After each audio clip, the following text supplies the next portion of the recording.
All right. Good afternoon. Good afternoon. Hello, everyone. I'm Kathleen Grace Bishop. My pronouns are she, her, hers. I'm Director of Education and Promotion of Health and Wellness, part of the Planning Committee. And so I am here to just welcome everyone back to this fabulous day, sponsored by the Sidore, as well as Stability Institute, and Health and Wellness. So thank you for coming today. For this presentation and continuing conversation that we're having. This morning was wonderful for those of you who are new here, opportunity for learning, for definitely inspiration to help guide and support the work that I know so many of us are committed to. So for those of you who were here this morning, we hope that you enjoyed and got nourished for your mind, body, and spirit. Whether that was eating and then maybe hanging out outside in nature.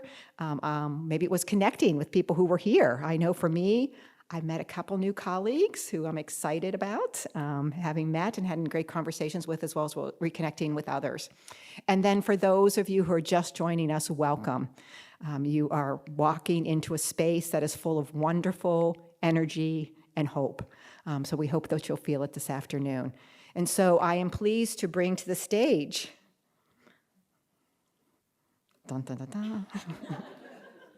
Semra Aitor, who will come up today and talk a little with you all. Was that good enough introduction? You like it?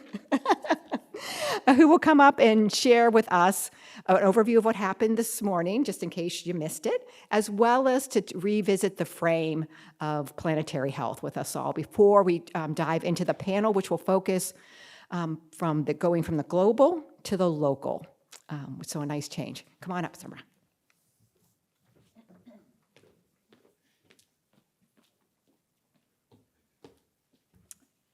All right, well, thank you so much, Kathleen, and thanks to all of you who are here or rejoining us or coming here for the first time. And I'm just going to recap briefly what I spoke about this morning, not to go through the whole thing, but I do want to share at least a few framing slides for those of you who are new, just coming in for the afternoon, to prepare us for the dialogue this afternoon. So I just want to share the definition here of what planetary health is. If this is a slightly new term for you, I wanted to define it here. And planetary health is really, as you see, the planetary health framework, which I'll talk about later, the health of human civilization and the natural systems on which it depends. But what we talked about a lot this morning is that planetary health is also a social movement. And it's a transdisciplinary social movement that includes people from all walks of life, all disciplines, breaking down silos, and really trying to live in reciprocity with the earth. What we like to think about is if we take care of the earth can take care of us. And how can we have conversations about that interdependence and really honor the ways in which we can live in harmony with nature and promote positive nature experiences. The other thing I love in the blue box here for those of us who work in different disciplines is that the planetary health framework brings those of us who have worked on different social movements together under a more unified framework. So some people might identify as being practitioners in the environmental justice space, or One Health, or eco-health, or geo-health. These are all movements in their own right, but they are finding common ground and really amplifying their voice and potentially their impact as part of the planetary health movement.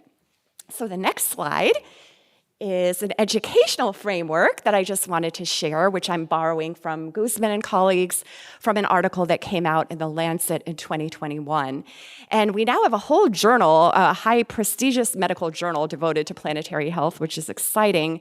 But for anyone who's an educator, no matter what you teach or if you educate people in community spaces rather than within the walls of the academic space, what I love about this is it really boils planetary health down to 5 foundational domains. And at the center is this notion of interconnectedness with nature, which is often a great starting point. And we heard many of our speakers from this morning really talk both personally and professionally about how that connection is so important as we take care of ourselves, our families, our peers, our communities.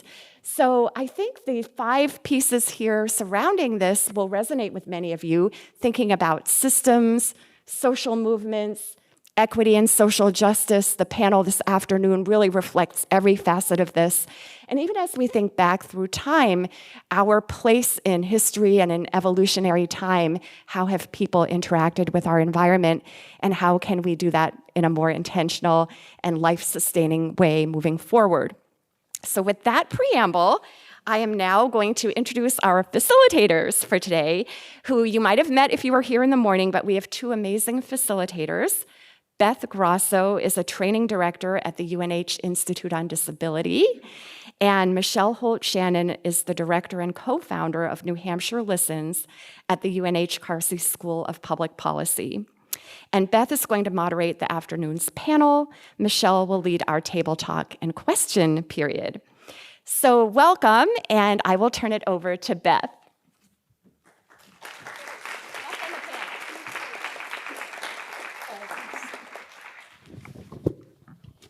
All right, well, welcome back, and hello to those of you who are joining us for the afternoon.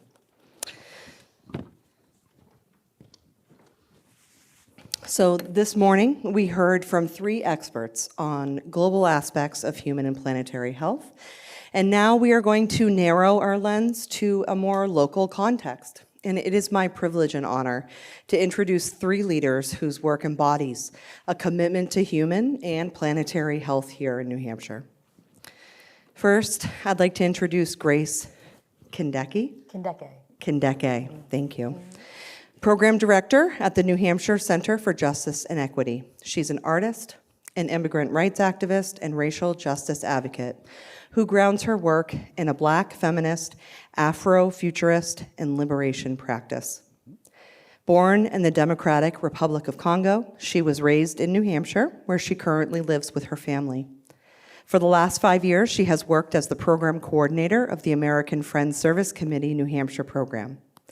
She holds a double BA in Africana Studies and Sociology from UMass Boston and is the recipient of numerous awards, including the 2017 MIT Infinite Mile Award for Community Building, the 2022 NAACP Youth Excellence in Service Award, the 2023 New Hampshire Martin Luther King Jr. Award, New Hampshire Union Leaders 2024 40 Under 40, and the 2025 UMass Boston Harriet Tubman Award. But wait, there's more. It's the 2025 603 Forward Award as well, coming up in the next couple of weeks. Isn't that right, Grace? Yes, it is. Thank you. Woo! And there's more because in her spare time, which I don't know when that is, she's an avid reader who enjoys long walks on the beach, musical theater, and spending time with loved ones. Yes. Welcome, Grace. Thank you. And I will just say, I think I forgot to add this to my bio, but I just recently joined the New Hampshire Center for Justice and Equity, so very excited to be part of that team as well. Speaking of the New Hampshire Center for Justice and Equity, Anthony Poore is the president and CEO of the New Hampshire Center for Justice and Equity. Anthony has worked in support of transformative systems change and equitable and sustainable communities for more than 33 years as a community organizer and economic development practitioner, academic, workforce housing and public health advocate, policy analyst, researcher, and executive. Prior to the launch of the New Hampshire Center for Justice and Equity in 2022, Anthony managed AP Consulting Group, working with traditional and non-traditional financial institutions and community-based organizations, helping support public-private community economic development projects. From 2018 to 2021, Poore served as the executive director of New Hampshire Humanities, an affiliated organization of the National Endowment for the Humanities. From 2010 to 2018, Anthony worked with the Federal Reserve Bank of Boston in a variety of leadership roles, directing research and policy initiatives of the Boston Fed's Regional and Community Outreach Department. Prior to that, Anthony served as the Assistant Dean for Southern New Hampshire University's School of Economic Development. He currently, of Community and Economic. There you go. He currently serves on the board of directors for the New Hampshire Housing Finance Authority and Walden Mutual Bank. Welcome. Thanks.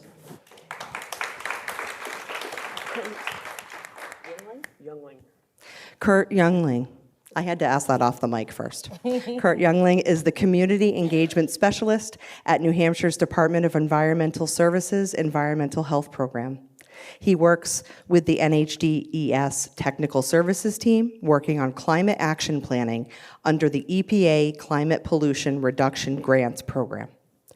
Prior to his current role, Kurt taught earth and environmental sciences at community colleges in Michigan and Arizona, worked as a geologist in Alaska and New Hampshire, and worked in wetlands and stormwater compliance programs at the New Hampshire DES and the state of Maine's Department of Environmental Protection.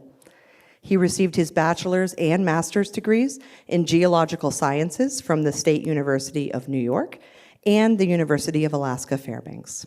Welcome, Kurt.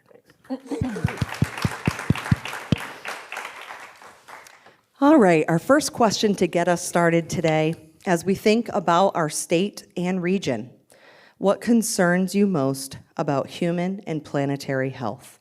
And we're going to start with you, Grace. Yeah, thank you for that question. I mean, certainly a lot of my concern is always rooted in disparate treatment, disparate outcomes for communities of color, with a special focus on immigrant communities and low-income communities. So when I think about what is of most concern for me when it comes to planetary health in New Hampshire, I really do spend a lot of time thinking about how oftentimes climate justice can be very disconnected from racial justice, from an understanding of economic justice, and how all of these policies, both economic policies, social policies, all have an impact on climate justice and have an impact on, as we're thinking of it in a more expansive way, planetary health. And so when we think about, first it was environmental justice, right, before it was climate justice, and there was this understanding of that it's just about the outside environment. It's only about the trees, the water, and all of those are important, but they're important not only because they're entities that should be protected, they're part of the life-giving forces of our planet, but that they're also life-giving forces for our communities. And when we think about the importance of understanding that intersectional impact, it really then becomes about who is making the decisions around climate policy, who is making the decisions around environmental policy, who is making the decisions around economic policies and the like, and who is it impacting. And the reality is that oftentimes it is not directly impacted communities that are at the table who are part of those decision-making processes, but they're certainly the ones who are most directly impacted by it. So it can look like, for instance, the fact I think all of us, for the most part, are somewhat familiar with our utility rate bills, your utility bills. We get Eversource or Liberty, and we've seen that money go up and up and up. And I know Kurt can speak more about our energy policies, but we don't have great energy policies in New Hampshire. And we feel that impact with how much we end up paying for energy. We feel that impact in the fact that just recently, we had a coal burning plant in New Hampshire that just closed because of the advocacy from directly impacted communities who are like, we do not want this. We have been asking for green energy for a long time. This is harming our communities, because they forced themselves to that table, and they forced decision makers to come to the table with them, right? So I think what concerns me is the impact that these policies, that climate justice has on people who are less likely to be at those decision-making tables.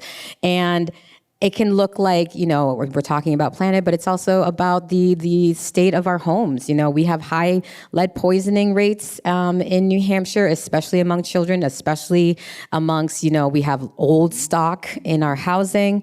A lot of our low-income families live in that housing, and we have housing laws that are not particularly kind to tenants, that do favor landowners and landlords. And so we have to see it all as an integrated issue, right? As an intersectional issue. Climate justice is about people and community.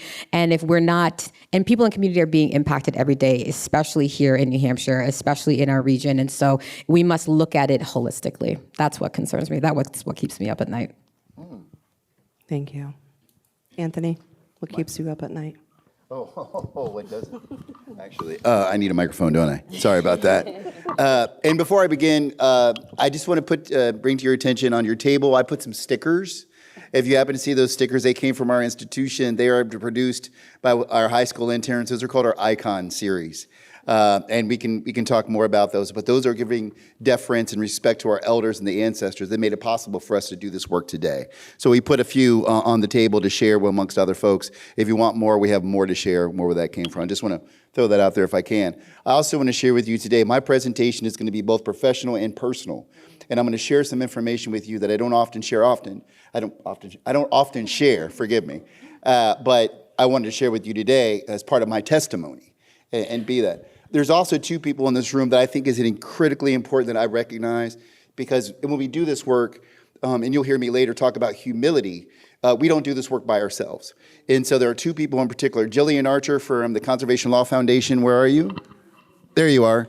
And I also want to bring attention to my colleague and former colleague of yours here, Josephine Jo Porter, formerly of the IHPP, but now with the New Hampshire Center for Justice and Equity. She's really helping lead this work as well. So I just want to, give them respect and recognition that, it takes a village, right? That being said, and I wrote some notes down, so I like to come prepared. I'm anal like that, right? On January 26th of 2024, I drafted an op-ed in the Union Leader where I shared my experience as a cancer survivor. I did this in the hopes that I could be of service to others and also bring attention to an ever-increasing issue of concern that we have here in southern New Hampshire, which is the prevalence of forever chemicals, also known as PFAS chemicals.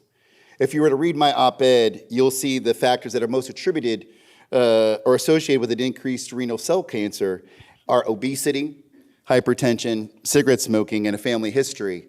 I have no family history of kidney cancer in my family. I am not overweight, or at least pretend that I'm not.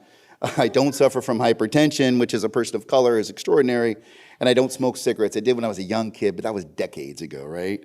The median age of diagnosis for kidney cancer in the U.S. is 61. I was diagnosed when I had just turned 53. On December 22nd of 2023, I had what they call a radical nephrectomy. I had my left kidney removed, I had my ureter removed, a small portion of my bladder, and my lymph nodes that were removed.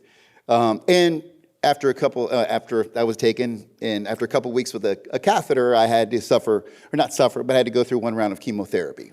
My prognosis is really good. All is great. I'm going to be just fine, God willing.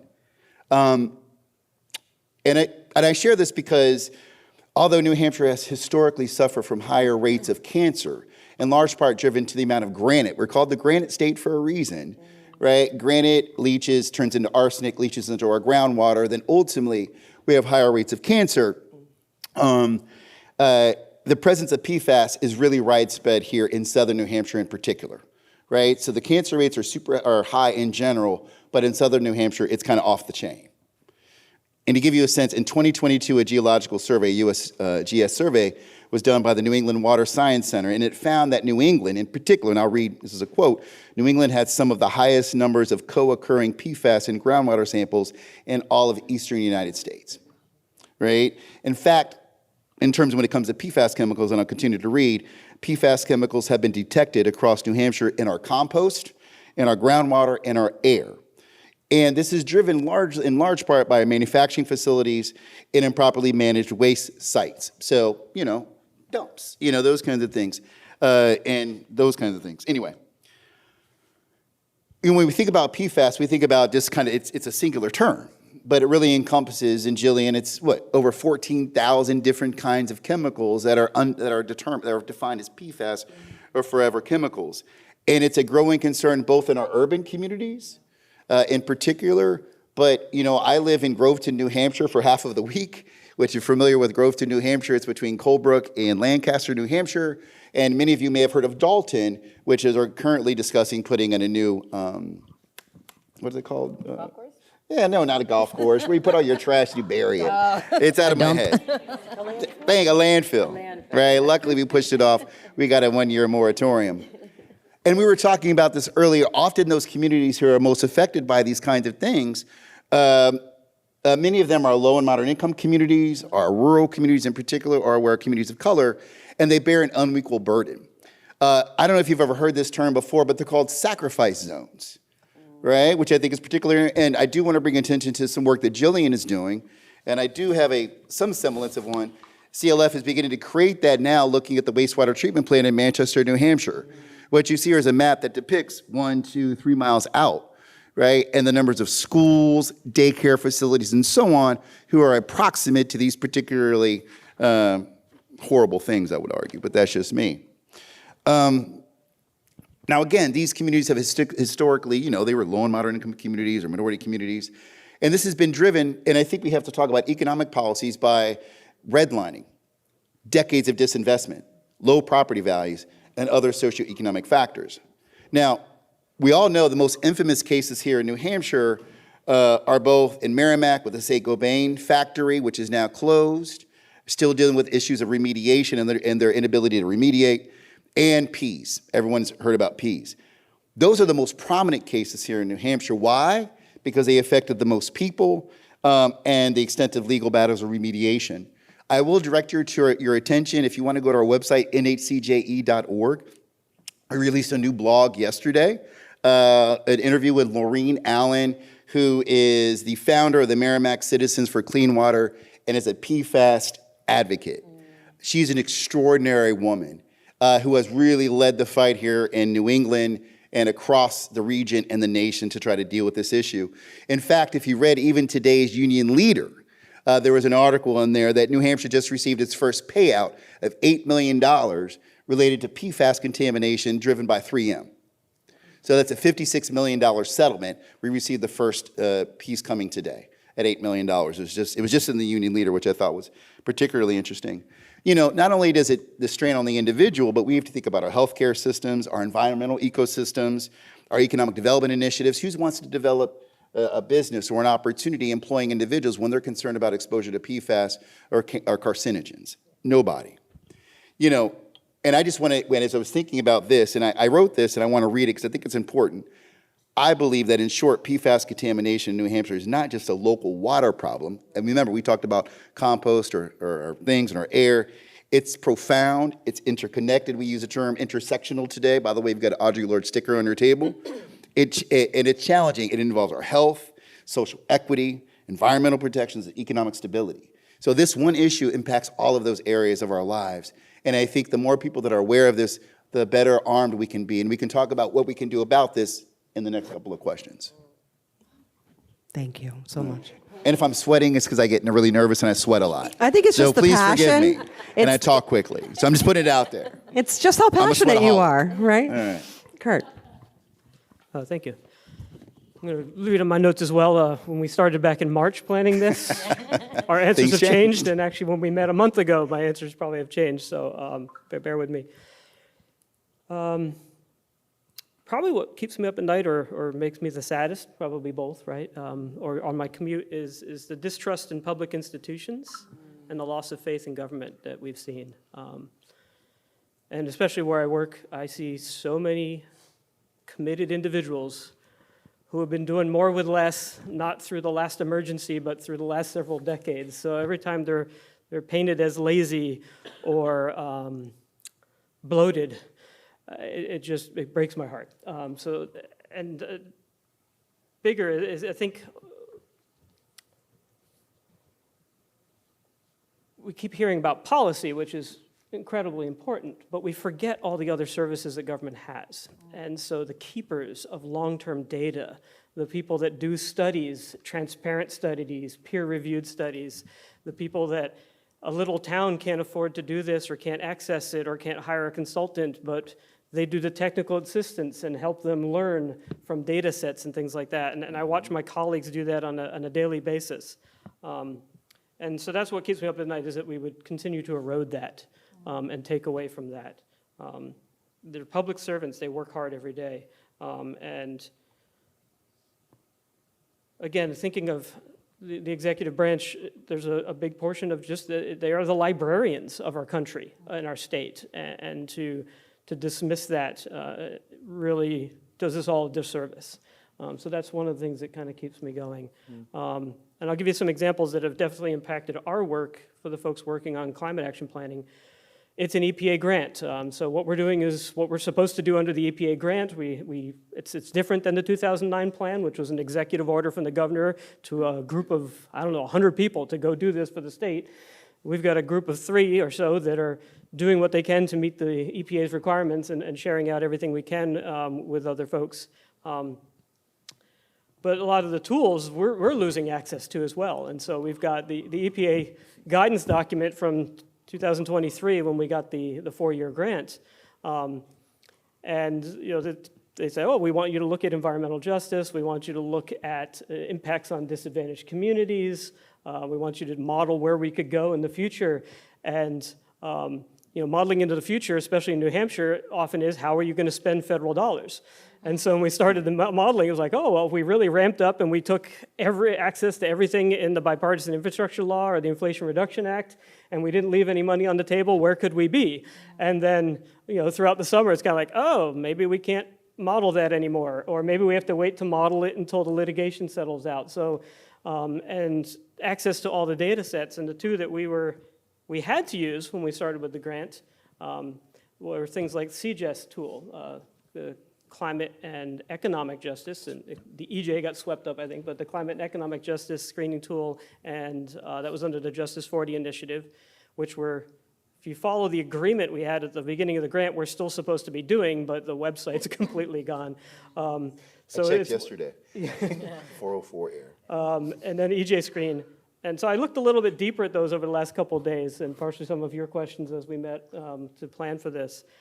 And I think they got swept up when somebody just filtered everything with EJ off the websites and off the resources. But and maybe the programs were EJ, but these screening tools were census data, air quality data, job, unemployment data, housing data, stuff that's just there. And so just to lose access to all that information, even if somebody is changing the direction that different groups may be going in their work, I think is a loss for all of us. And so to look at that.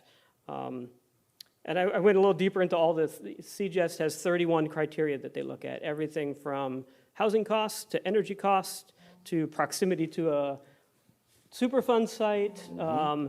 The only one I could find that really kind of fit some of the pushback with the rhetoric we hear was there was one that one of the 31 was looking at English as a second language. So maybe that was the only one that you could really look at with the current rhetoric about this stuff. But the rest of it, it's just recognizing. I know when I first looked at it and we were picking with my partners at New Hampshire Listen, shout out to them, we couldn't do the work without them.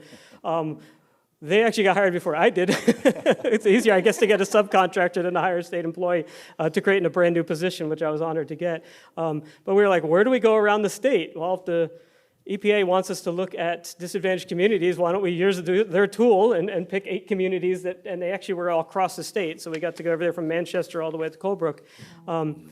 But it was, like I said, it was looking at things like housing costs and Superfund sites and things like that. And it was really just recognizing if there's these funds to invest in clean energy projects and workforce development, wouldn't we make the biggest bang for the buck going into a neighborhood where either their tax base is low, so they can't, no matter how much passion there is for a solar panel on the school, it's not going to happen, right. Or they've been working on cleaning up their water for decades.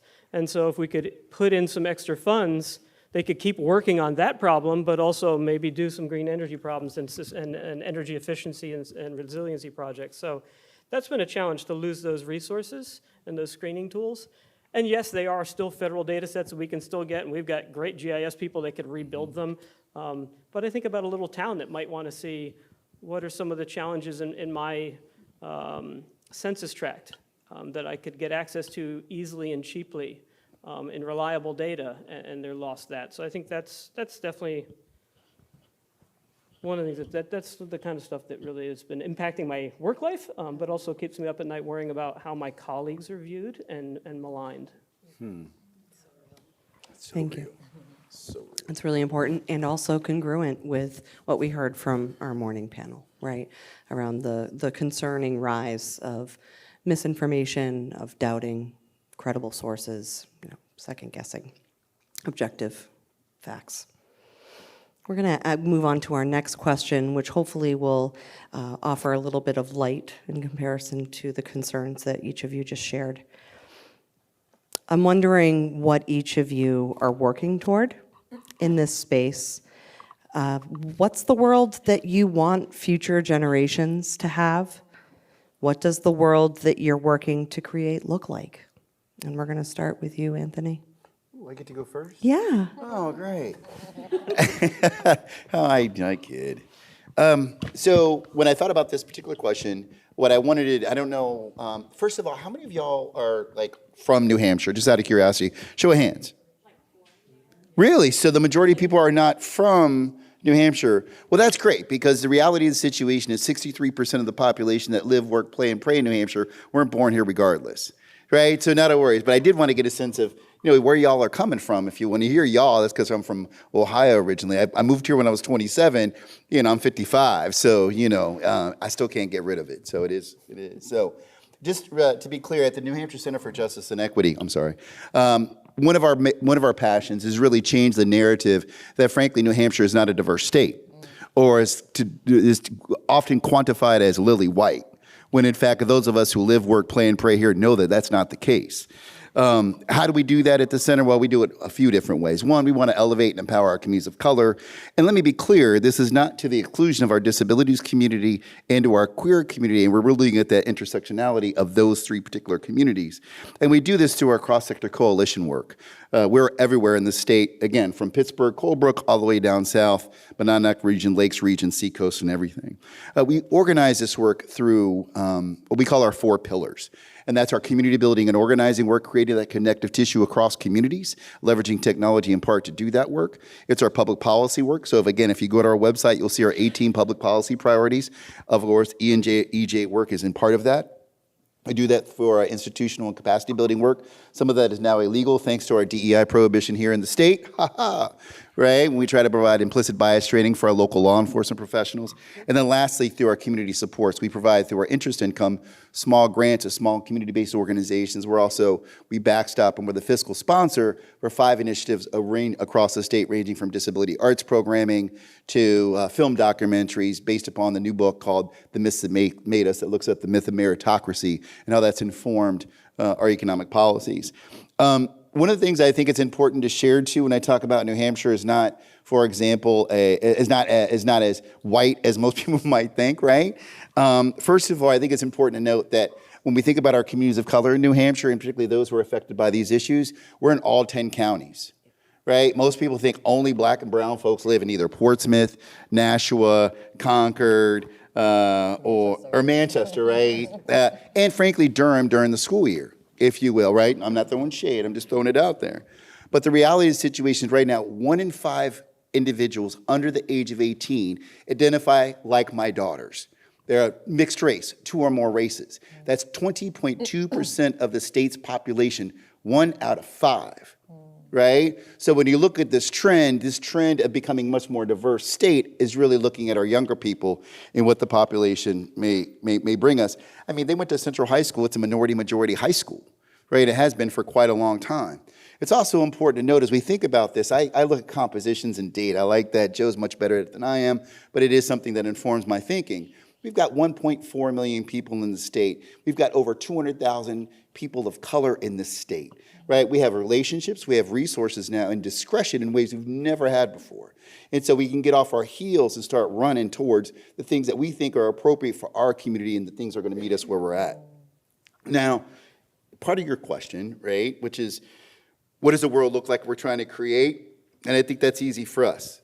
And I use our vision statement to help inform this comment, which is we want a vibrant, flourishing, just, and equitable New Hampshire where everyone feels as if they belong and their contributions matter, right? Period. And I think that's important. We do this through our values. We're a values-driven institution. If you think about this work around, am I my brother's keeper related to environmental justice? Yes, we absolutely are. And it comes through these values of love and trust, empathy, inclusion, accountability. And I mentioned the other one previously, which is humility. One of the things we talk about in this work, whether it's environmental justice work, access to equitable, accessible, culturally appropriate development opportunities at all stages of development for kids, right? We do that because we know it matters. And the reality of the situation is we can't do this work by ourselves. It's bigger than any one community. It's bigger than any one nonprofit institution. It's all of us, and we have to work across sector to do this work effectively. So it doesn't care who you love, how big your pocketbook is, any of that. Imagine a tent, no walls, seats. No matter which side of the tent you come in, there's a place waiting for you here in New Hampshire. And that's the kind of community that we want to create and that we envision for this community. And working alongside Kurt, working alongside Grace, we think we can do that. Now, there's a couple things I do want to share with you too as we think about this work.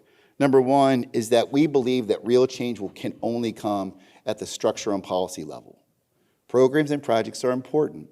They're the mortar that bind our collective community development bricks together. But if we're going to affect change at the population level, we have to think about policy. We have to. And I'm going to talk about that in a minute too, because oftentimes we think about state policy, but what Kurt and I often will agree on is there's a lot that we can do locally through municipal policies that don't require state involvement. Second of all, the challenges that we face affect us all. And I wrote this down, I want to read it. The challenges that we face affect all of us, and it's similar to today. Everyday people, business leaders, and elected officials need to work together on real solutions to make sure everyone can contribute, feels welcome. And we also know that if we're going to do this work effectively, we didn't get here overnight, so it takes time. Oftentimes we talk about the 3 Ps, patience, persistence, and perseverance, and really a deep understanding of complex systems. And we heard earlier about trust, right? Trust is the basis for all positive relationships, as is reciprocity. And if you don't have trust, you can't move an initiative forward. Now, and I'll just kind of, I'll shut up because I feel like I've been talking a very long time, and I apologize. But I just want to leave you with the why, right? And we think is that, number one, if we don't understand communities and their complexities, their nuances, we can't fix and ameliorate and mitigate the underlying causes. We simply cannot do it because we won't have a true understanding. Second of all, our outcomes aren't the same in this state. Our economic outcomes aren't the same. Our educational outcomes aren't the same.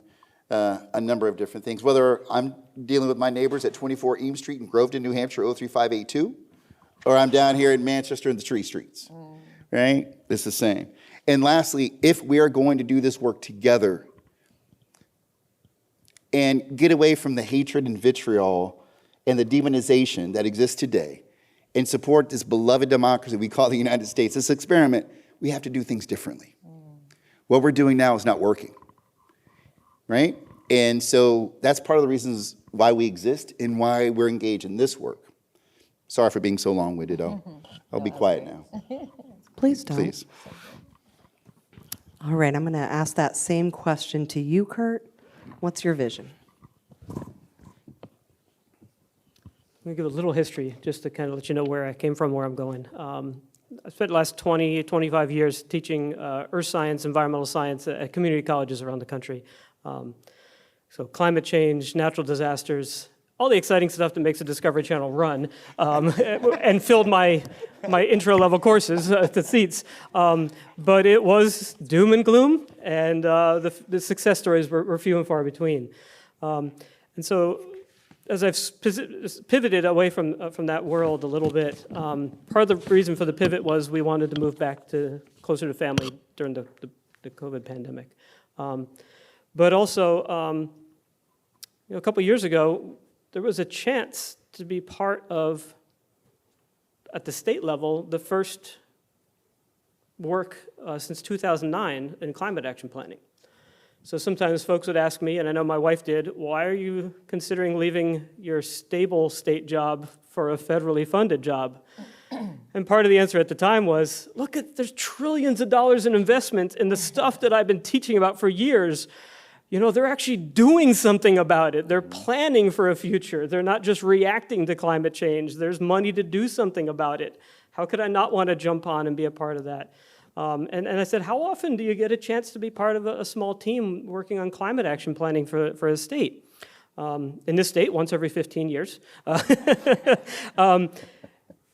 And I'm like, and it's a 4-year grant, so we should be good until Zach goes off to college, which is a great time to worry about changes like that. So, and the other reason was this was a new position that somebody created, and the thing that really spoke to me too is they called it not the outreach person, but the engagement person.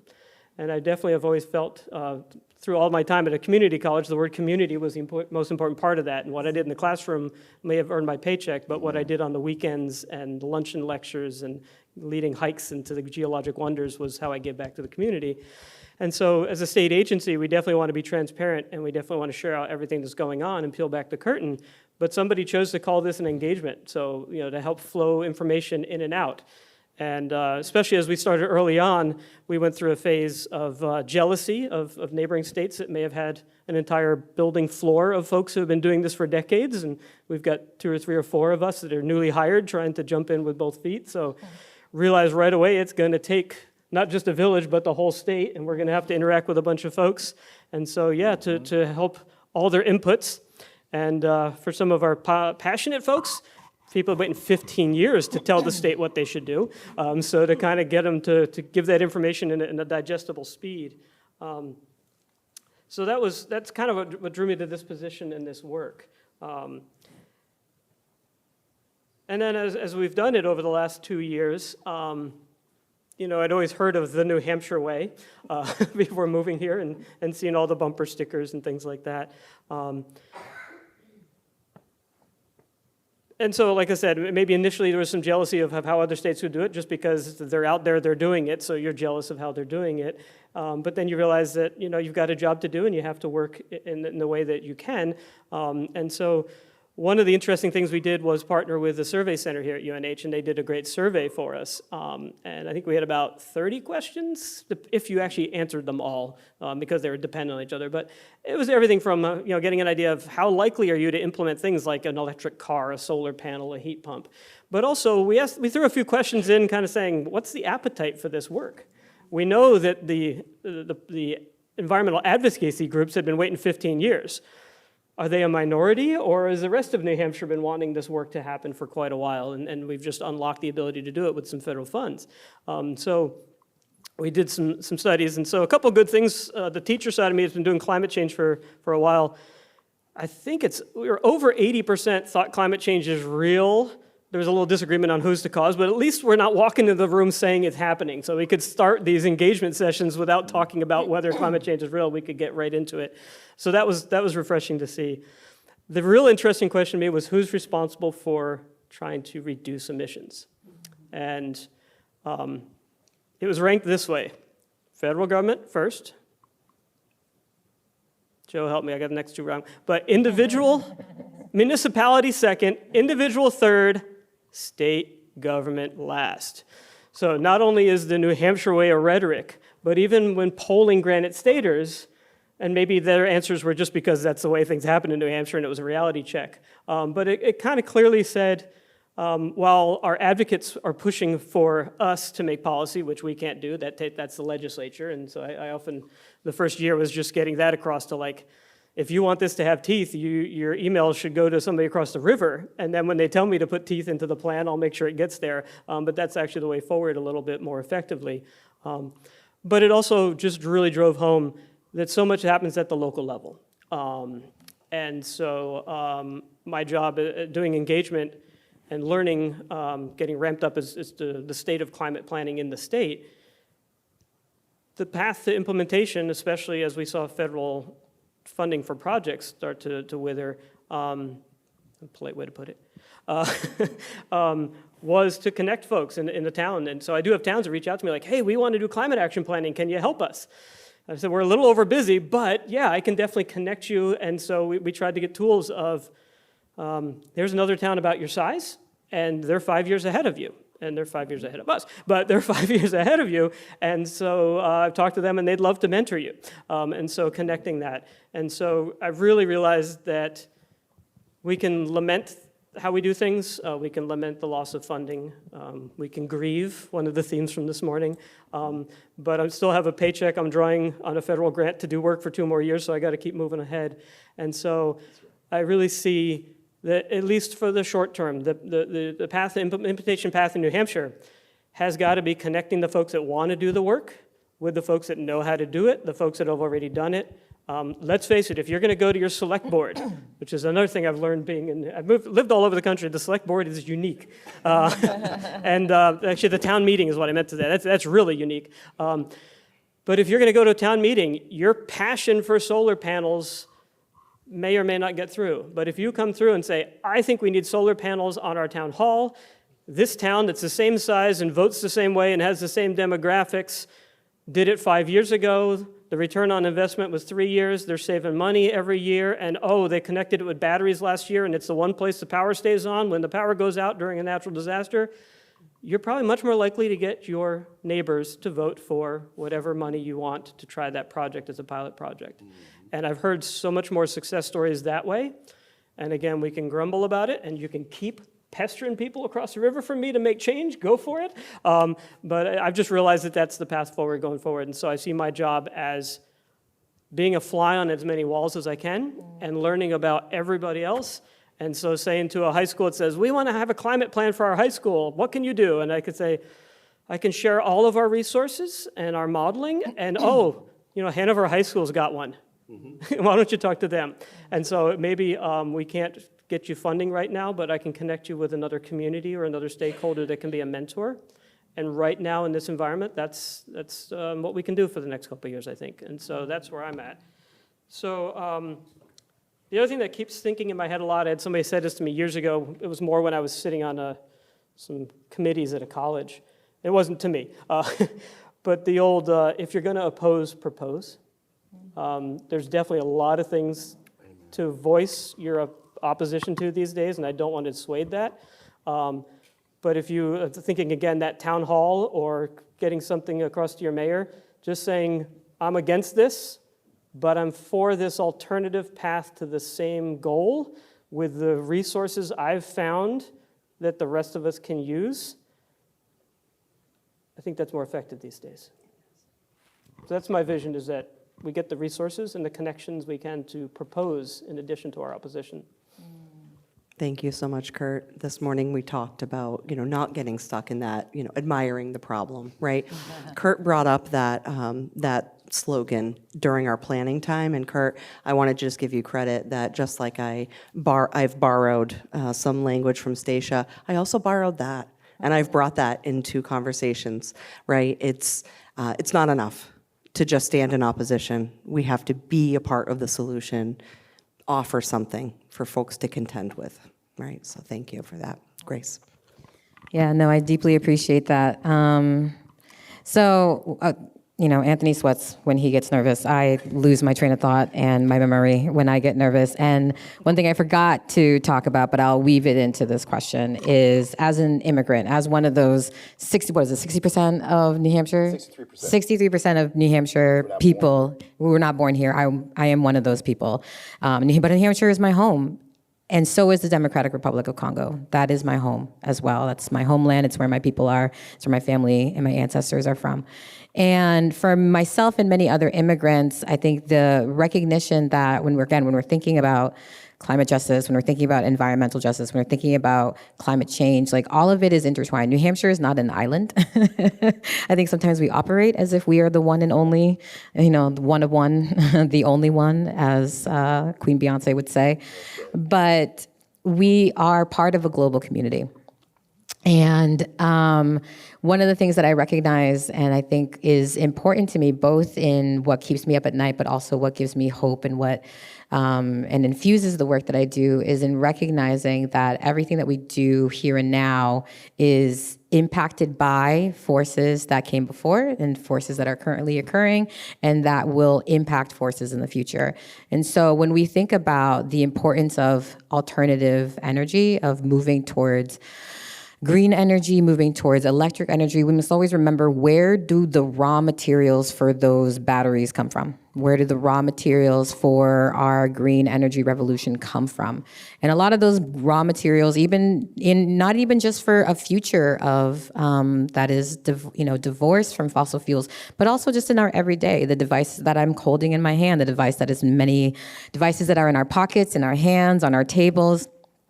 are built from minerals that come from countries like mine. And in particular minerals like coltan, like lithium, like many others that make up these devices that we now rely very heavily on.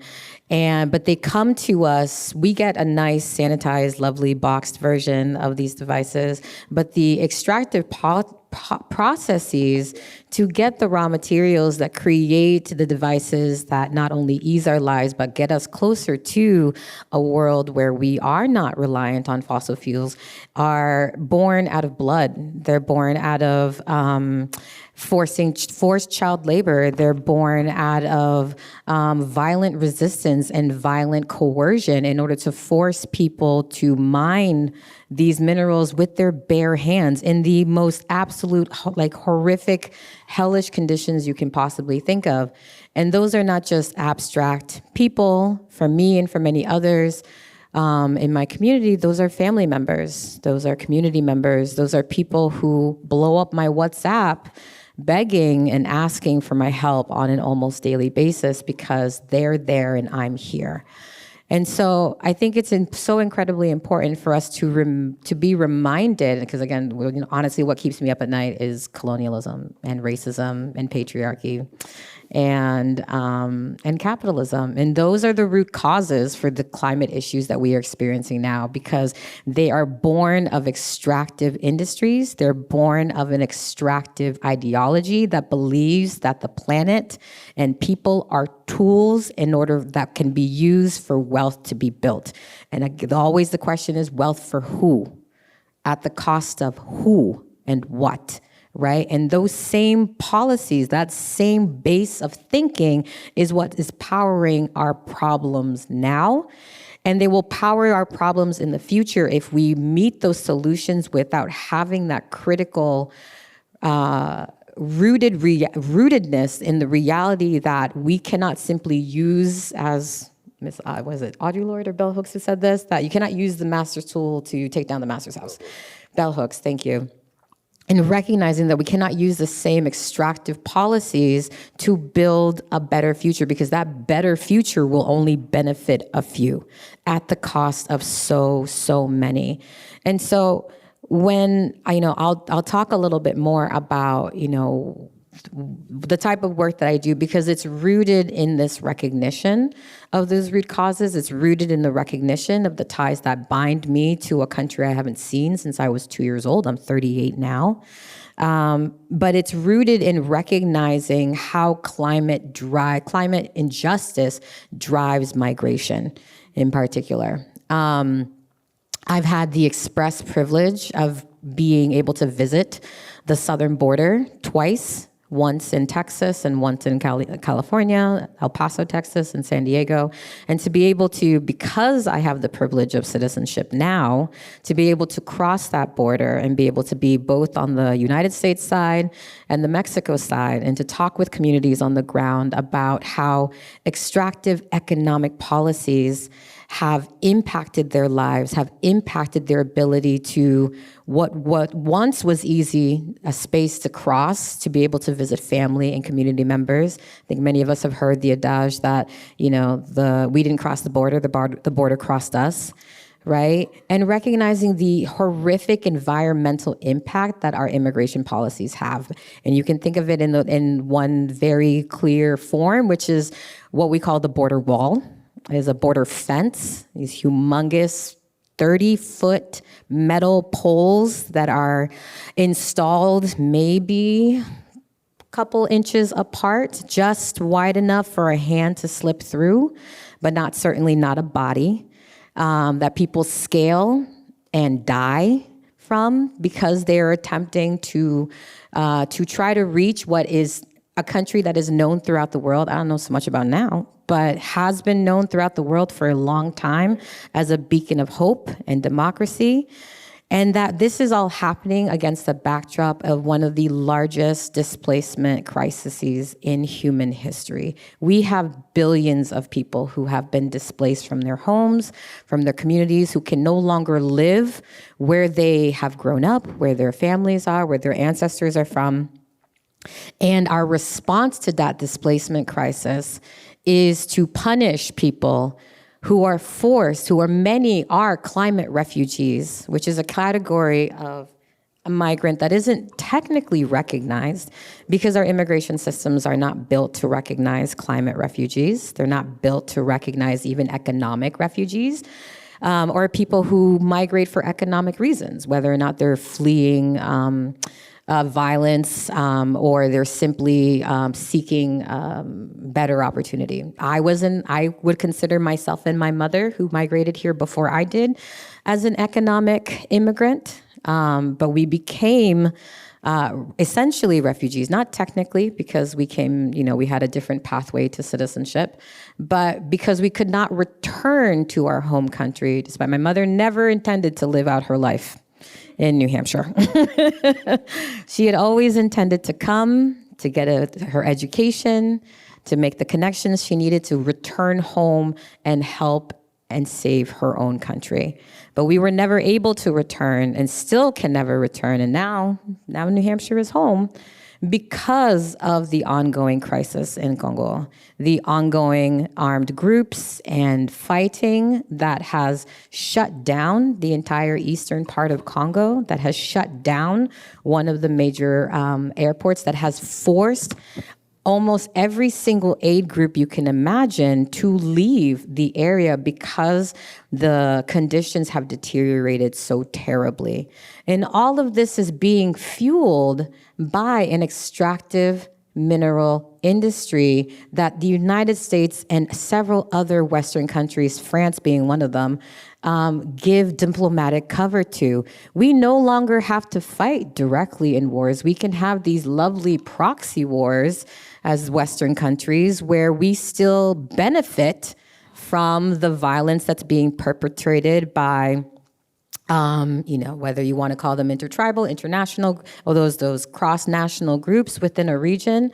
And you get to hide behind the screen like the Wizard of Oz and pull the strings and benefit from the outcomes of being able to arm and manipulate and create deals that privilege our national American interests, Western interests, above the needs of the communities we're extracting from. So none of this is new, right? None of this is new. All of this is based, again, in a history of extraction that is colonialism and is now, that first it was chattel slavery, it was colonialism, and now it's capitalism.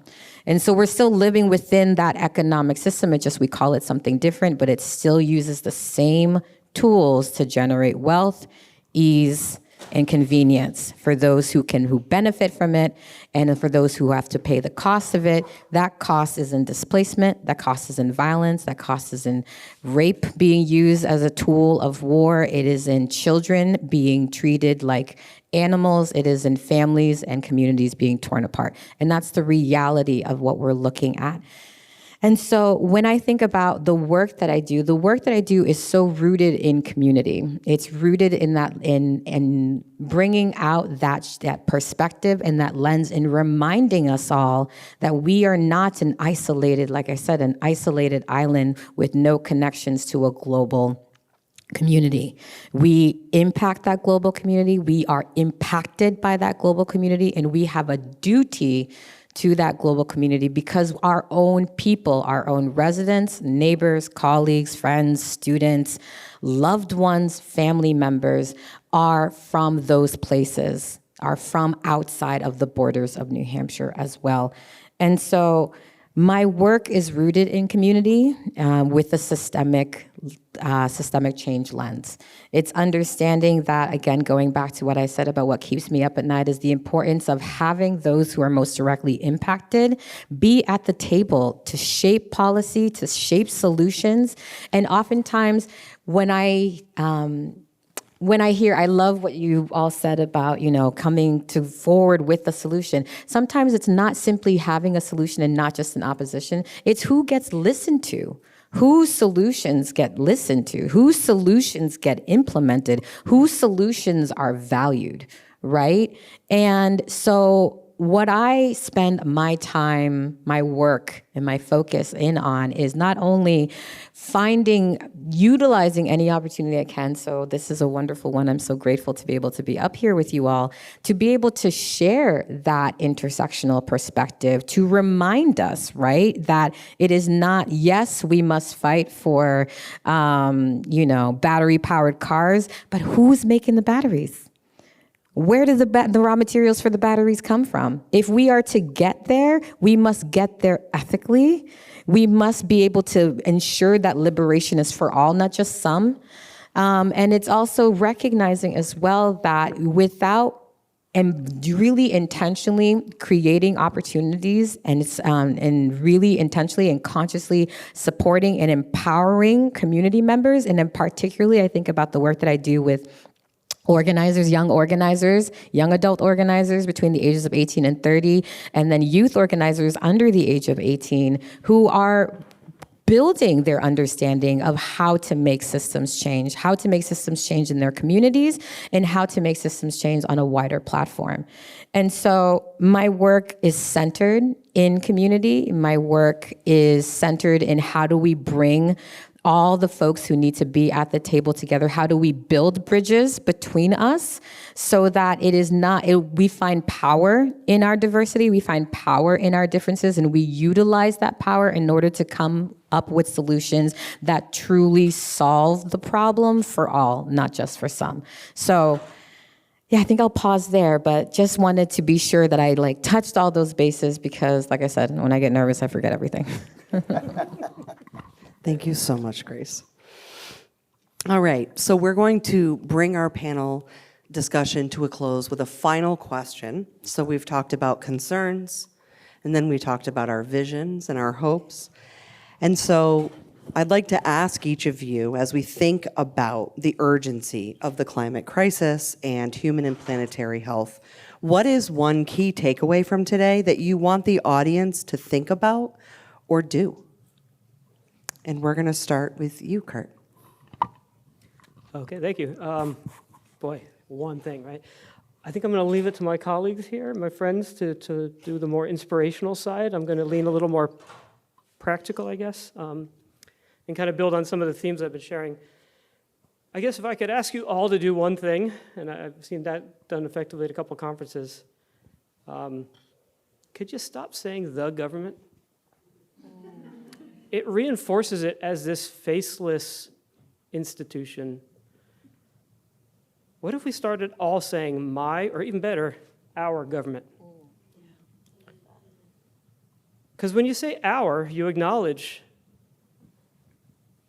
and I'm leaning towards the executive branch, my colleagues there, that the folks that are doing the work, and keeping track of that data and publishing guidance and doing modeling, answering the phone when you want to know about arsenic in your well water or PFAS or something like that. They're your neighbors, they're your friends, they're your family members. Mm-hmm. They're not the institution. And I think if we all did that a little bit more, we would also recognize our connection to it and keep it as this big thing that impacts us as opposed to something that we can impact ourselves.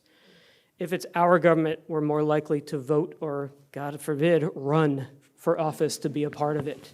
And so that you can participate in the work and you can participate in the change if you think the institution needs to change.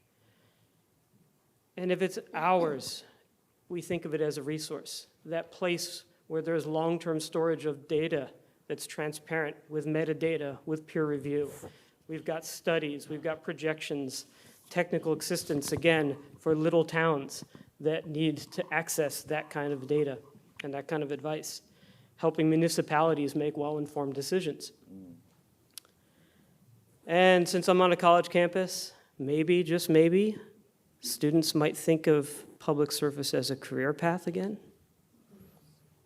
And when we do start replacing some of the voids and building things back up, and replacing the retirees and the folks that were pushed out. We've got a group of folks that really see that as a path forward for their life and for their community. So that would be I don't know where we're at. vision, goal, takeaway, I don't know. But that's kind of I'll leave that at that. Thanks. You said it wasn't going to be inspirational. Grace.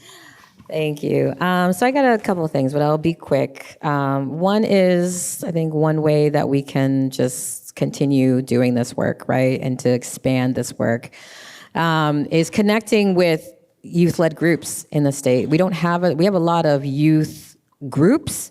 We don't have a lot of youth organizing groups in the state, and they deserve your attention, they deserve your time, they deserve your support. And if you yourself are a young person, please, my God, go connect with these people, because you may find a home there, and they're certainly looking to connect with you. And so that includes the AFSC New Hampshire Young Adult Organizing Group. That includes New Hampshire Youth Movement. That includes 350 New Hampshire. I'm sure I'm forgetting others, but that is a great place to start.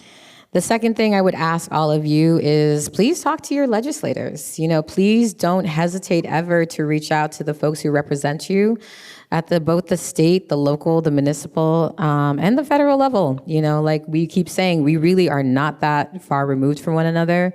And there's a particular resolution that's coming up that is in support of the Congolese people. It's been filed, but obviously bills do not start getting looked at until the next session that starts in January. But please support that resolution. Should be pretty nonpartisan, that we want people to be safe and we don't want to be using extractive technologies to be able to buy the latest iPhone. So please support that by reaching out to your local legislator. And then I will leave you with, please always challenge the narrative around migration, the narrative around who is impacted by climate change, the narrative around that climate change is, let's just focus on the planet first and then we can deal with everybody else afterward, as if it's not people that live on this planet, and what benefits the planet also must benefit communities. Challenging the idea and the reality that when we do not pay attention to the intersection of climate justice, to the additional policies, and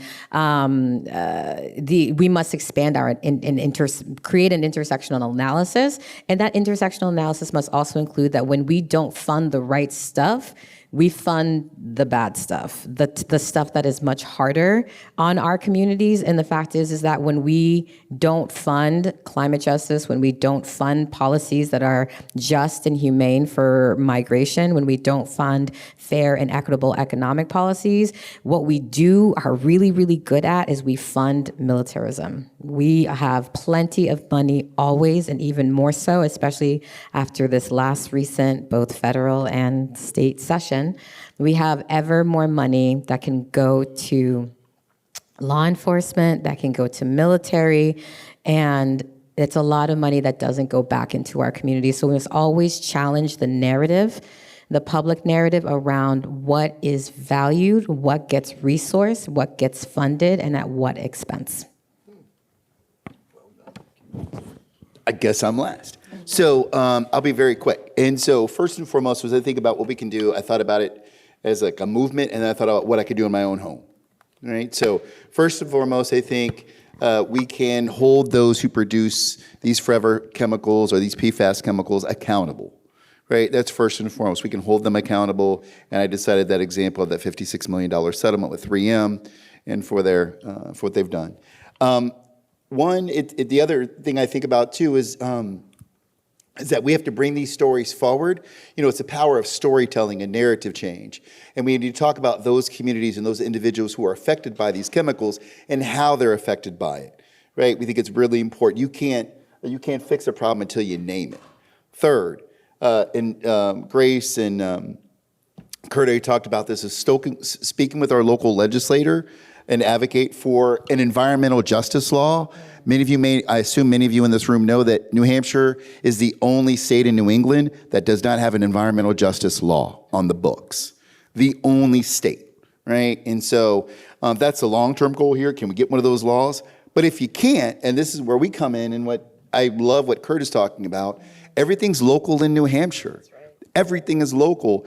And so we could advocate at the municipal level for policies and ordinances that could either monitor, reduce, or eliminate the potential PFAS exposure for those of us, whether it's downstream, in our air, or in our soil. And I do want to bring attention to, here's a copy of a draft of a municipal policy or proposal that was drafted with Jillian and the support of Tom Irwin that I presented at the Board of Mayor and Alderman meeting in the city of Manchester, to say we can do this locally. We don't need a state law to do this work effectively and take care of the largest city in New Hampshire, right, that Grace and I call home. And so, again, if everything's local, we can work at the municipal level and not even have to think about what's going on in the legislature. We should, let me be clear, but we can, again, everything's local. And then just on an individual level, and this is where we're at, and we even started doing this in the shop, but number one, we test our water. You can do that at home. Number one, you can get a filter now for a new, it's like a Brita, but it's like a super Brita that'll take care of your PFAS and all that stuff out of your water. You can do that in your own home. Right? You can change the food that you eat, right? And in particular, your cooking habits, and particularly what I'm talking about is those pots and pans that have non-stick coating. Thank you. I couldn't think. Yeah, it was a coating. That was how I visually showed that, right? And then, of course, minimize exposure to consumer products, because all of our consumer products contain these as well. So just do the best you can. We're never going to be able to completely rid ourselves or move away from these things, but we can try to minimize our exposure to them over the long term. And I look at this as a cumulative problem. I can never say that word well, as opposed to like a one hit, hit it and quit it kind of thing. It's over time. I just want to close by again encouraging you to, when it comes to this issue around forever chemicals and PFAS, I want to draw your attention to the good folks at the Conservation Law Foundation. And again, Jillian Archer, who knows more about this issue than I ever will. And I also want to point your attention to Laureen Allen. I referenced earlier. She is a rock star when it comes to this stuff, and I've never sat down with a person more informed about these particular issues. She also represents New Hampshire at the National Coalition space as well. So just a wonderful resource that we have in the state. Thank you for the opportunity to be in community with you all, and God bless y'all. Round of applause for this amazing panel. Thank you.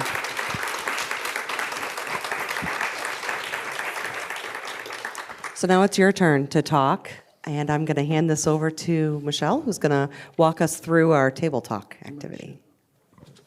So if you just walked in 5 minutes ago, or if you've been here all day, there is so much to think about and so much that you all have said that we want to give you all a chance to first talk to each other at tables, and then Joe Field and I are going to run mics and have more of a conversation back and forth.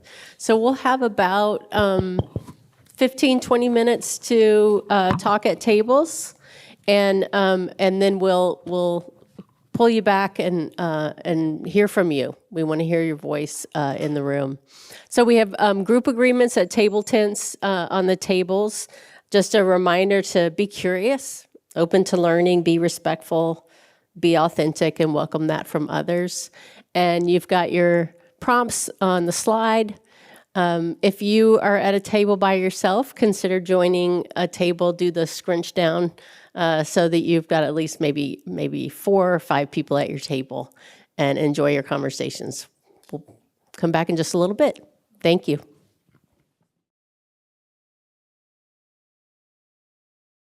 Okay.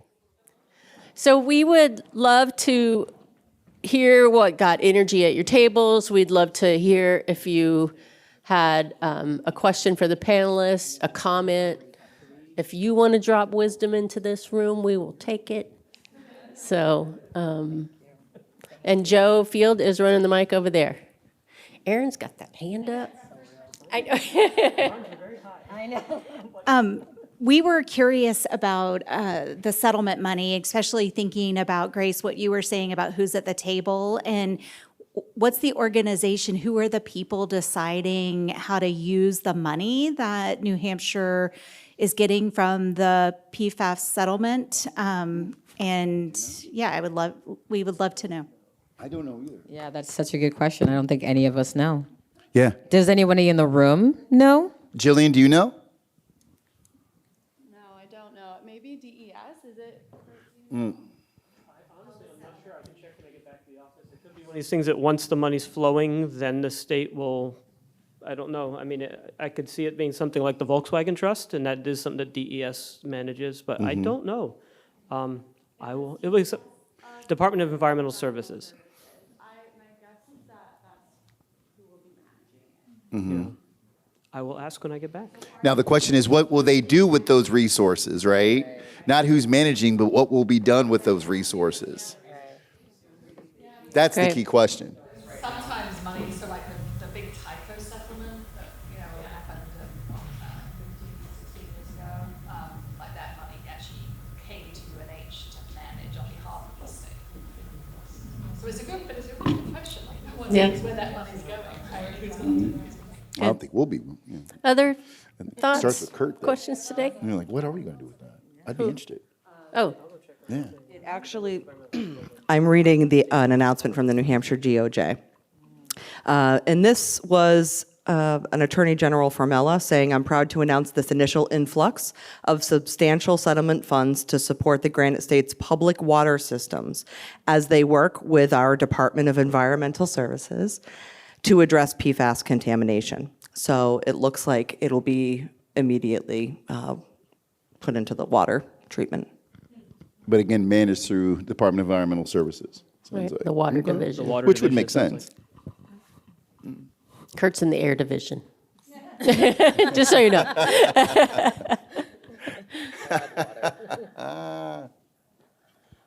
But I think that's such a good question, though, because anytime there is sort of what we would think of, I would think of as like reparations, right? Like to remediate, to support remediation. I think that's exactly the types of questions we always want to be asking: is who's managing it, and how is it getting to communities that are most affected? Who gets to make those decisions? So, Yeah, great. Other folks? Thank you all so much for such a thought-provoking conversation this afternoon. As we think about the role of universities, particularly public universities like UNH, like what are some of the things that you would encourage leaders at this university to think about as we think about how do we make our curriculum most relevant? How can we be of greatest service and contribution to the state around these issues? Kurt, you want to start? I'm still thinking. Yeah, I mean, I can jump, and well, first of all, I think some of this thing is obvious. I mean, obviously, when I think about UNH, I think about a land-grant institution and the historical importance and prominence of those kinds of institutions and what they can bring, both in terms of their cachet, but more importantly, your research opportunities in that long history. That's obviously, I think that's number one. One of the things, again, as a former assistant dean for a school, one of the things we've often talked about at the School of Community Economic Development. And for those that don't know this is kind of a weird little thing, but the School of Community Economic Development began at Southern New Hampshire University and then morphed into something called the Carsey School of Public Policy. I don't know if you know that, but it was started by the same person, Dr. Michael Swack, who actually started. So I think the second piece is an opportunity, other than just research, is you have access to young people who care deeply about these issues around sustainability and so on. And I think you just have a natural constituency that we could leverage in support of this work. In terms of always bringing financial capital, you can bring human capital to the discussions as well. Also, I think this is an opportunity, your role as convener, I think is particularly important in this space. You can convene a conversation that some of us may not be able to convene because of perceived political leanings, et cetera, et cetera. I think that's a really important role for our colleges and universities to play that others can't. And I think lastly, that I'll share, and I'll shut up for a moment, is as we think about this work, I might need your human capital, I might need your financial capital, but I also need your voice. And I think, and I oftentimes talk to my peers in philanthropy about this, yeah, I care about your 5% that you're required by law to give away, although I think they could give more than that 5%, particularly now. But oftentimes I tell them that I need your voice. I need your voice. I need your voice as an advocate, as a colleague, and as a friend in this work, because you can get into rooms that I simply can't sometimes, and you can have those conversations that I wish I could have that I simply can't. So I think for me, it's about using your voice, your resources, and all those that came, your human resources, your financial resources, and so on, and bring that to bear to the conversation as a convener as well.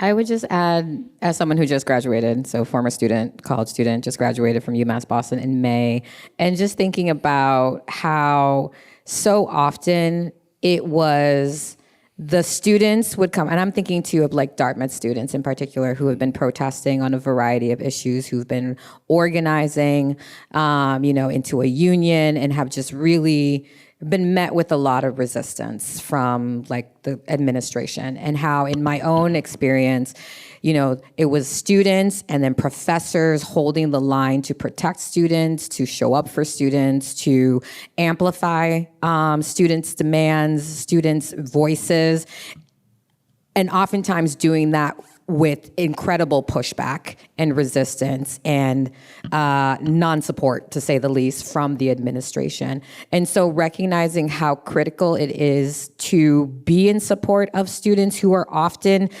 on the front line, who are leading on these issues, who are taking all of the amazing things that they're learning in the classroom, all of the perspectives that their professors are sharing with them, and they're exercising their power, and often doing it without the type of support that they deserve from the very administration, whereas, when they were someone who's used to being the one black or brown face in the catalog, where their identity and their tuition dollars are very acceptable, very welcome. And as soon as they start to speak up, then your friend, who should be your friend in your college and your college administration no longer is now your enemy. And so I think really recognizing the importance of continuing to support and accompany students, and to make that be, more the case that it's a whole, the whole university system is doing that, and it's not just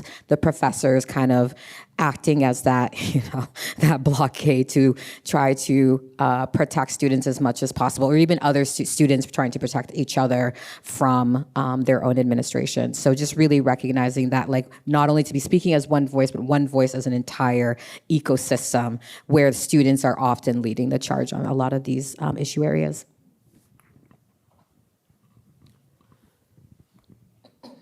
As I think back what I've seen over the last 20, 30 years in higher ed, I think in some ways you're already doing it. We called it service learning 15 years ago. And also, I think breaking down the walls a bit of the ivory tower myth, I think of often like an archaeology class, right? It used to be that if you're an archaeology class, you went to the Southwest or you went to Egypt, right? And one thing is there's archaeology everywhere. There's history everywhere. There's a native history everywhere that can be learned. And so I think getting out in the community, which again I often see a lot, is already a good start. And right now I think one opportunity I see in some of the challenges we're seeing, and I think how much helpful it was to have, we had a sustainability fellow this summer to help us with our greenhouse gas inventory. We are short-staffed, so that was great to have somebody that could just live in hell for a couple months and do some work for us. But I think there's a void now for a lot of small towns, municipalities, with the Climate Corps and the AmeriCorps and things like that. So if there's a way for a semester project to be not a theoretical, recognizing this is not a student from the college coming to tell a small town how to do things, but to make that connection of what does the town need, what does the college or the university have resources to get, whether it's data, whether it's resources, studies. I think that's a place you could do a lot of good and fill a need that's really shown up recently, I think. Yeah, well, I just wanted to mention for folks, in case people aren't aware, so Kurt was referencing our Summer Sustainability Fellowship program here. We placed about 40 students last summer across the state and across the region, doing projects like the one with Kurt and his team at DES. So if anyone's interested in that, you can talk to either Juanita or Alexis about that. But we also have the Climate Action Clinic, where we're teaching during the academic year, we're teaching students how to do carbon footprint analysis for organizations, and then we're matching them with towns and cities, small businesses, nonprofits across the state and the region, and students are doing that work. So when you were talking about towns needing that help, high schools needing that help, we love to place student groups to do that work with those organizations. So we'd love to be able to do more of it, but if you feel free to connect us with those organizations that need that help. It's something that we have the expertise to do here at UNH because we've been doing it for about 20 years, and we would love to help. The other thing that we were doing, we got a grant recently from the Barr Foundation, and we're expanding our support for the New England Municipal Sustainability Network. And this is a group of resilience and sustainability managers across towns and cities across the state and the region, and helping bring them together for sort of shared learning and collective action. So happy to support if anyone has connections in towns and cities that want to be part of the NEMS network. We'd love to have you. Fiona, I was going to say, I think there's 200 some odd towns and cities in New Hampshire, and only 3 have a planning department, right? To give you a sense of resources, capabilities, and opportunities, only 3, right? Yeah, a lot of them lean on the regional planning corporations 100%. to help them out. Yeah. And those are private 501c3s that really they're consultants, but when it comes to any administrative authority, they're lacking. So I just wanted to ask if there's a way to connect somehow when those of you who see opportunities like the ones you mentioned, Kurt, and we know there are programs like what Fiona spoke about is wonderful.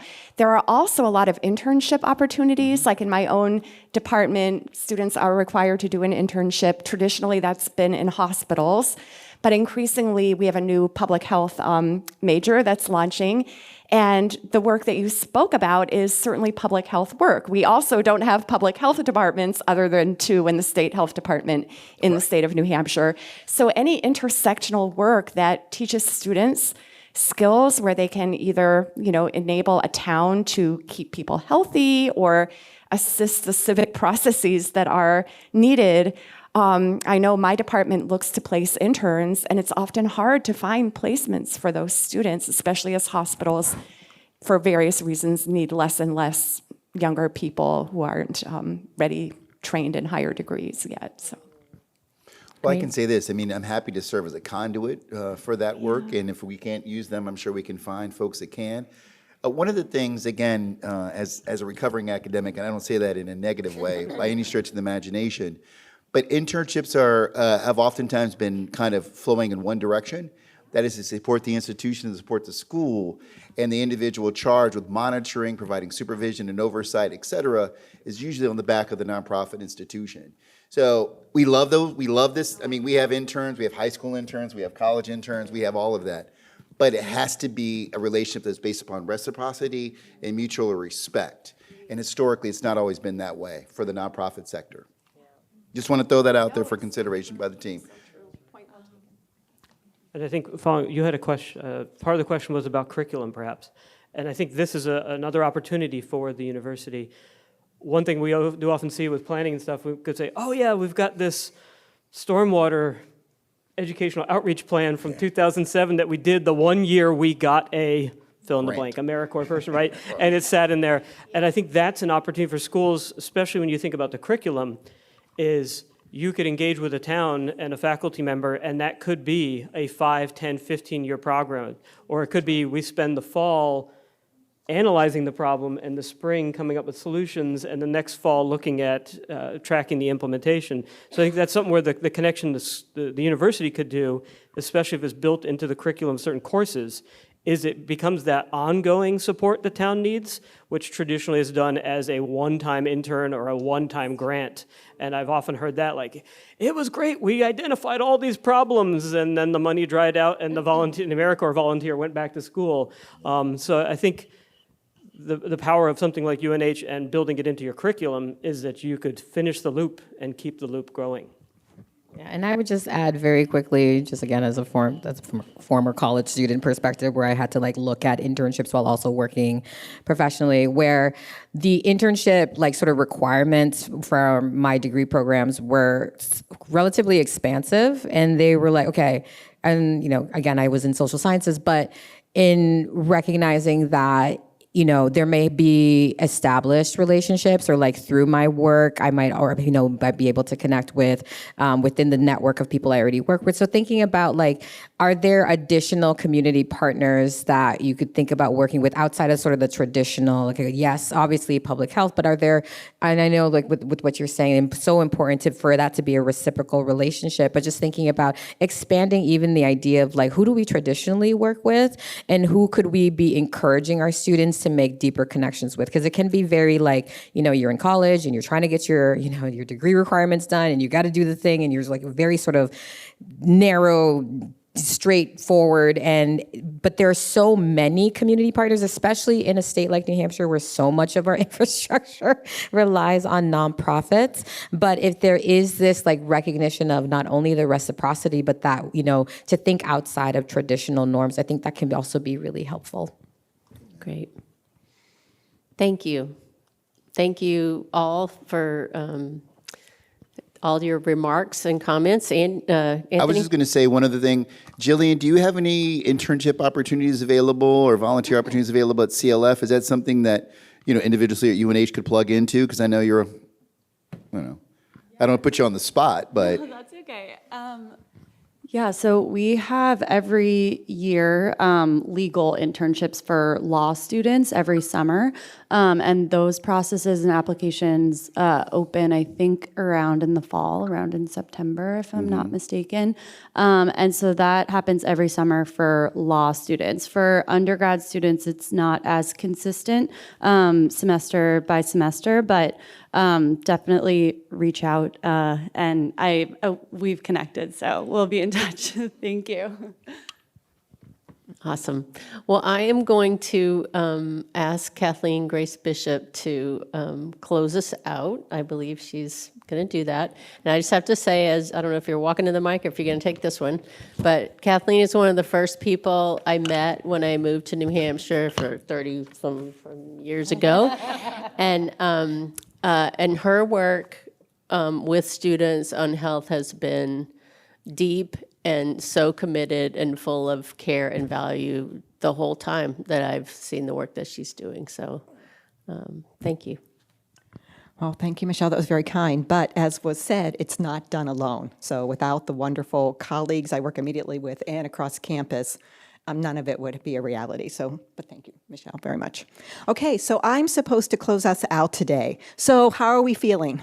Was a good day? Good afternoon? Yes? I know for me it was. I felt like what a wonderful day and empowering day. So before I forget, because Elle made me not forget this, she said, please don't forget, valuations will be mailed to you so you can write down any feedback that will be helpful to the day. So I do want to say that. So I want to do some thank yous. And first of all, of course, I want to thank our panelists from both the morning and the afternoon, thought-provoking, right? Powerful. Thank you for sharing your experience, your knowledge, your passion, and your vision with us. Our thanks to Beth and Michelle, our fabulous facilitators, for their work today. Always Sidore for the variety of ways you supported this project to fruition. Help us nurture that. Of course, the planning committee who took this idea and made it a reality. And it was a lot of work over many, many months to make that happen. And as well, special, and I don't think Elle's here, but a special thank you to Elle because it wouldn't have happened without her as part of that. And of course, appreciation to all those of you who participated in the day, because this would not have been for naught without everyone here joining us throughout the day. So part of the planning committee, I was asked to talk about next steps, right? And so on the table is a list of resources that hopefully will help extend your learning and maybe give you ideas for some things to get involved with that you may choose to engage with, okay? What we know, of course, is that all of our next steps will be different, right? But I have some suggestions based on the panelists' conversations today. So I hope I present them in what the intention was. So I'm going to read them, and hopefully I am a very messy handwriter. But I've been collecting them throughout the day, and so hopefully I can read my own handwriting. Okay. So here are some thoughts about next steps. Yes, let's be honest, the issue that we've talked about today is complex and challenging, right? But we want to try to not get stuck in the stress, the fear, the anger, the frustration. We want to decide to live in hope and generate hope. Bring your authentic self to the work. That's what we all have to offer, is our authentic self. So please bring it to the work. Know or come to know yourself and how this work impacts you, and care for yourself. Maybe that means developing some additional skills that might be related to self-care, or maybe it's about creating change. Okay. These will serve you as an individual and serve you in the work you do. Keep learning and be informed. Connect and be in community with others, and bring others in, okay, to the work. Be part of the solution. That's a common one, right, that we hear all the time. It's a bumper sticker, but I'm going to say it again, okay? I know, because it's good. Oh, I think a lot of this from today could be bumper stickers. I just need to get them down. There's a side job, okay? And when I think about connecting and being in community with others, working to engage others in community, I think is an important message. Know that we all can do this, that we all do this work differently. Maybe it's day to day, right? The decisions we make, the values we live, and I think several of those were talked about today. Maybe it will be about creating change in terms of programs or services, or advocating for policy change. Know where you can have impact and work there, okay? Maybe small, it may be big, and it may be engaging in this campus, local, and state, and maybe nationally, who knows, or internationally. Remember, it's never too late to make change or impact in ourselves or in our communities. Okay, that idea of thinking, you might think globally, but act locally. And remember, you're not alone. There are others also wanting to do this work. And don't forget to have the joy. Thank you. I hope everyone has a good rest of your day, and thank you for coming.